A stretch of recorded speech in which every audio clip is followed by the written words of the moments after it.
Hey everyone, Vince Giordano, Juniata County Library. Each day I give you a short video and answer your questions, so ask us anything. And today I'm going to give you a book review on a book I just finished this morning, Long Bright River by Liz Moore. So this book is a mystery police procedural book, but it's quite literary too. I'm a pretty big fan of police mystery books, but I mainly picked up this book because um, it takes place in Kensington, Philadelphia. So I grew up in a suburb just outside of Philadelphia. I never would go to this neighborhood. I never had any reason to go there. But it was neat to read about it and read about other parts of the city and the suburbs. So that it kind of started out with a personal connection. The book is based on a lady named Mickey who is a beat officer. She works just, as a in a, radio car and a police uniform. She's in Kensington and just works in the neighborhood. And at the same time, she has a sister named Kacey who is missing and she's a drug addict. And a lot of the focus is this neighborhood in Kensington is really being devoured by addiction and different issues. So it's interesting to see, two sides of the coin with this family. So Mickey um, is an officer, but kind of on her own time, and even sometimes on the clock, she's looking and hunting down her sister.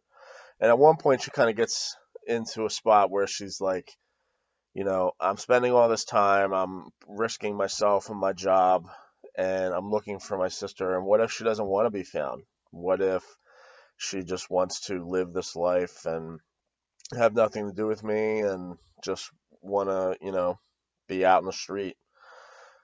She eventually finds her sister after a lot of hunting down, um, and things aren't perfect, but she finds her sister and her sister helps her actually catch someone who is killing women in Kensington who live on the streets, who are either drug addicts or prostitutes or both.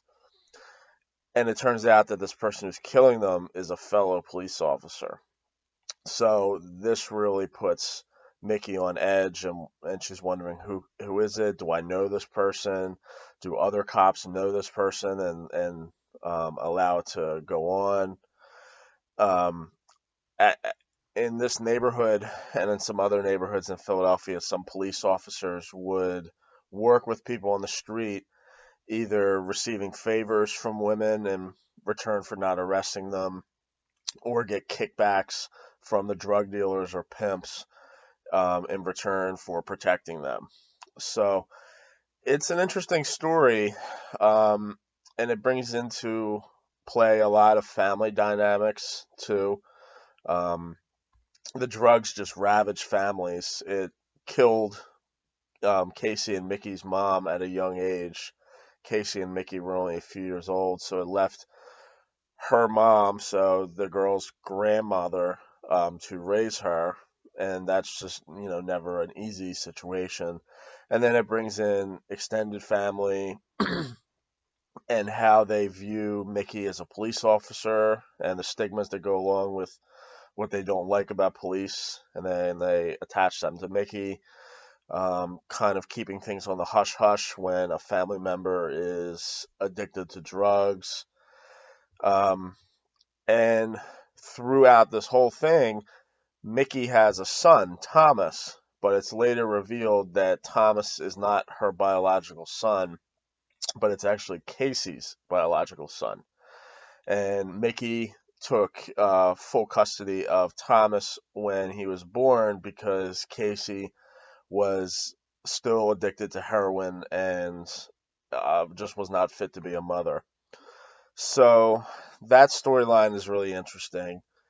And the story ends with them finding the police officer who's responsible for these killings, and he's arrested. And Mickey just quits. She quits the police force, finds a different life.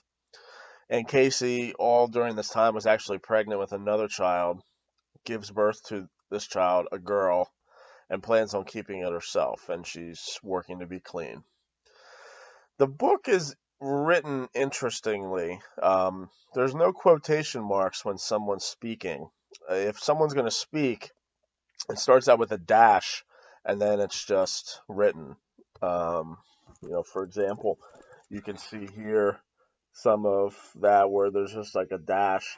That's how it's written. It took some getting used to. Just not, knowing always right off the bat who's speaking. You have to kind of pay closer attention. Um, I wasn't really sure what the title of the book meant. Long Bright River. I mean, nearby is the Delaware River, but I wasn't sure how that kind of connected to things. Also, another interesting part of this book is that there's obviously flashbacks, and when there are flashbacks, they go from saying on a page now to then. And I wonder if it's done for a reason in that the pages that say now are in all black, and then is in white. When things flash back to then, it's mainly when Kacey and Mickey were children, and things were either really good for them or just viewed as really good. So maybe when it's then and the page is white, that means things were cleaner or easier. And then now, as a black page, that's the present. That's when Kacey is on the street and Mickey's dealing with life with people in Kensington, and things are not clean. They're darker. All through their childhood, um, Mickey and Kacey said, we'll grow up, we'll have children, we'll do things differently than our mom. And it's easy to talk about those things. But then when life comes, it doesn't always turn out that way. I'd recommend this book. I thought it was a really good book. It was written very well. If you're a fan of this type of book, the mystery police procedural, you'll enjoy it. And it's just overall written well. And if you are someone who is from that part of the United States, Philadelphia, New Jersey-ish, it even takes place in Delaware a bit, you'll find it interesting. It kind of covers a lot of topics. So give that a read. It's part of our new fiction section. So when we reopen, you can find it in print. So there you have it. I am finishing up a book on college education, and I'm going to start a few other novels. So look for those in book reviews. So thanks for watching, and please ask us anything.